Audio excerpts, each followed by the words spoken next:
Welcome to Kitchen Table Conversations, a series of short and shareable conversation starters for those of us who have or love and support people with a complicated and beautiful brain. Here's your host, Angela Geddes.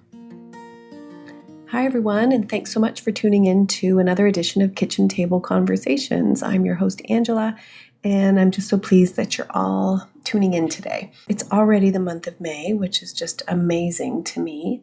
But May is also the month that we are taking some time to acknowledge mental health and wellness and mental illness.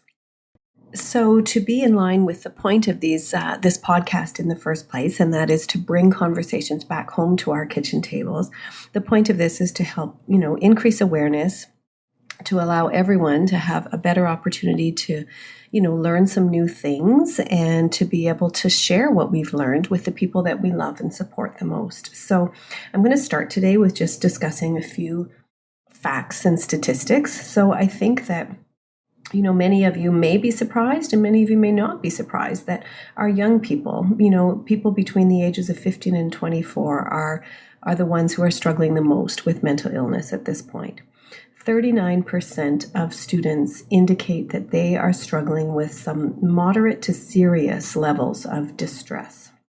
That's 39% of high school students. That's a lot. Men are more likely to struggle with substance misuse and abuse, whereas women are more likely to struggle with mood disorders. I think that it's also really important to recognize that our mental and our physical health are really significantly linked. And in my clinic, we are really trying to offer, really creative and holistic approaches to mental health and wellness. And we discuss things like lifestyle changes, obviously, that we can make to promote good mental wellness. But we also involve other clinicians. So there's a huge link between our gut health and our mental health and what we eat and how that all interacts with our body and our systems and how that impacts the way that we feel and function. So oftentimes our sessions involve a multidisciplinary team approach. So we will, frequently have a dietitian join in with our social work services.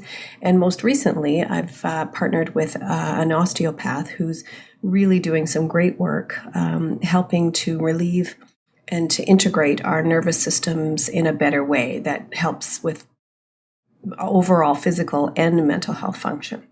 So please feel free to check out my website for more information around, statistics and some of these facts that I'm sharing, but also some of the programs and services that we're offering. But I do think that it's really important to understand also that, there's so many social determinants of health that impact our mental health and wellness and put us at higher risk. So low income, for example, 3 or 4 times higher to struggle with significant mental illness and or substance abuse. And mental illness alone can cut off 10 to 20 years off of people's lives. I'm not sure that everybody knows that there's like 11 suicides a day in Canada. That's over 4,000 suicides a year. And again, linking this back to the issue of poverty and low income, I don't know whether everybody understands that 12% of Canadian kids are living in poverty, and half of those are Indigenous kids. I also wonder if people understand how our IQ and our intelligence is actually affected by chronic poverty. So it's actually like there's studies that show that our IQ can be lowered by 10 to 13 points if we're constantly worried about where our food is going to come from, whether or not our housing needs are met, whether our children's needs are met financially. These are huge considerations, and this kind of stress, it would be equal to, in terms of negative impact, as comparing a normal adult brain to one who struggles with chronic alcoholism.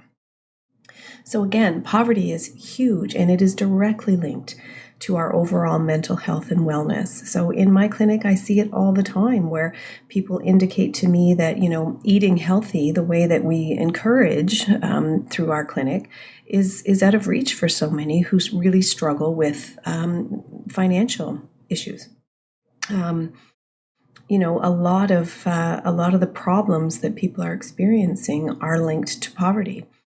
Rural health is another thing that compounds some of the problems, or maybe there's different problems whether you live in urban settings or rural, but transportation issues are huge. How does a young person get a part-time job to help with his own financial goals when he doesn't have transportation to get to town, or when he doesn't have an extra car, or when mom and dad are busy working every day and just don't have the means to be able to transport people a half an hour to their part-time job.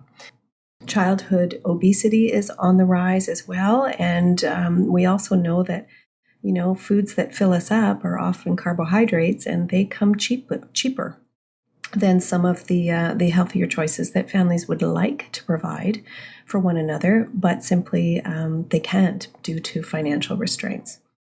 So once again, the main goal behind these podcasts is to help, clarify some misunderstandings, to provide some additional information, and to certainly work towards prevention and reducing any kind of stigma or, misunderstandings around mental health and complicated societal issues.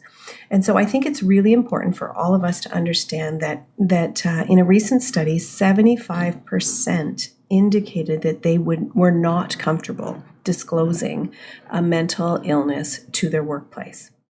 So this is huge. Despite our efforts, there's still a significant worry that people are going to be judged harshly, not trusted, and their vocational goals will be at risk as a result. Just recent conversations, in my clinic every week I hear where people are still struggling with stigma and misunderstanding. And I hear it, all the time, where in my personal circle as well, where there are professionals out there that would not even consider going to counseling services, but would consider going to the doctor potentially for some medication in order to help support their mood or their anxiety, for example. But to actually go and talk about some of the issues that are the underpinning is still really, maybe misunderstood, but still a very uncomfortable place for many, many people. So I think, so many people are struggling with the understanding that their experience is just typical and it's in their head and they should be able to work it out themselves, and not really understanding the benefit of having a safe place to discuss and to challenge our thinking and our views and our approaches that might not be leading us down the healthiest of paths. That being said, it's also really important to understand that there are significant wait lists for any kind of mental health services here in Canada. So on average, 67 days for counseling services, 92 days for any kind of more intensive treatment. And I know from my own personal experience trying to get young people into residential treatment facilities or residential group homes and that kind of thing, the wait list is often years. And then we're talking about, wait lists for supportive or subsidized housing, which can be upwards to 7 years for people who are struggling with complex neurodevelopmental disorders. So, there's still a lot of work that we need to do, and the cost to society for mental health issues alone indicate, the statistics indicate that we're at $50 billion a year here in Canada. So there's a real benefit to consider advocating for universal mental health care and really working towards prevention efforts, because this is where the investment might bring the returns that we're looking at. And for those of you who know me, you will know that I do have a particular interest in some of the hidden disabilities that are, also kind of preventable with the right information and the right supports. So I really believe that we can't do any kind of mental health awareness without acknowledging the role of prenatal alcohol exposure. So prenatal alcohol exposure does not just result in fetal alcohol spectrum disorder, for example, although as we know, the prevalence rates of that are very high. We're now looking at 4 to 5% of the general population in Canada would qualify for a fetal alcohol spectrum disorder diagnosis, which means that there is significant impairment in at least 3 brain domains. And I personally have never worked with anybody who has an FASD diagnosis that does not have an existing mental health diagnosis as well, or mental illness. So that really needs to be considered. But we also need to consider that prenatal alcohol exposure is directly linked to anxiety and depression in later years. So please check out my website for some more articles and more reading in this regard. But again, we can't look at mental health without considering the role that alcohol plays with individuals who experience it, because we know that, the risk of substance use disorder is much higher for people with mental illness, but also the role of prenatal alcohol exposure. So this is where we can really work to prevent, some of the more subtle, but yet real and sometimes debilitating consequence. So I'll end this little chat with just talking about ways that we can look after our mental health, and just remembering the importance of building and support and nurturing our communities and our support networks and our connections, and also taking the time to really identify and label and recognize and acknowledge and honor some of the feelings that we're having, even the distressing ones. I think we're so programmed to avoid any kind of pain or any sort of distress or stress that we do a really good job of binging Netflix or, surfing the net and having, 14 pages open on our computer.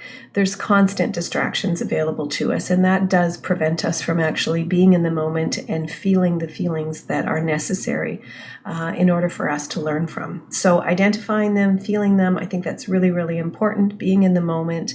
But then also what's really equally important is not staying stuck there, and doing our best to recognize that when our feelings are difficult and the thoughts that accompany our feelings are no longer helpful to us, then we need to take time to let them go and move on to something else. Moving our bodies and exercising. We've talked about this before, the importance of 30 minutes of getting your heart rate up 3 times a week is just so beneficial with regards to our mental wellness. Getting outside and being in nature, trying a new hobby or a new sport. And sometimes we have to recognize that we don't necessarily like things until we get better at them. So we do have to practice a little bit.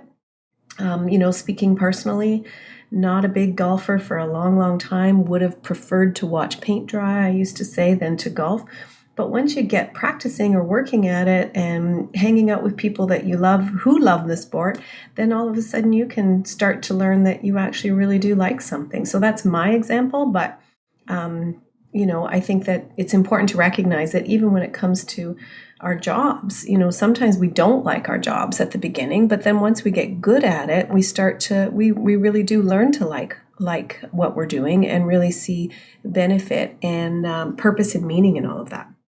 So being in the moment, practicing mindfulness, recognizing that too much time spent in the future leads to, or often is, unnecessary stress or anxiety, and spending too much time in the past, pondering and wondering the what ifs and the regrets, that can also lead to depressive thoughts that are not necessarily helpful once we're finished learning from that.